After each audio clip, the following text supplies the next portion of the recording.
Hey Danielle, so just wanted to show you how to dilate this so that you get the right answers in your activity. So when we're on your activity and we click on this for question 1, it'll take you here. Now what you want to do is go up here.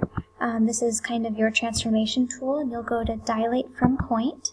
Now down here it says directions, so select object, then center point, which is 0 is what your activity said, and then your scale factor is -0.5 like it said in your activity, and here it is down here.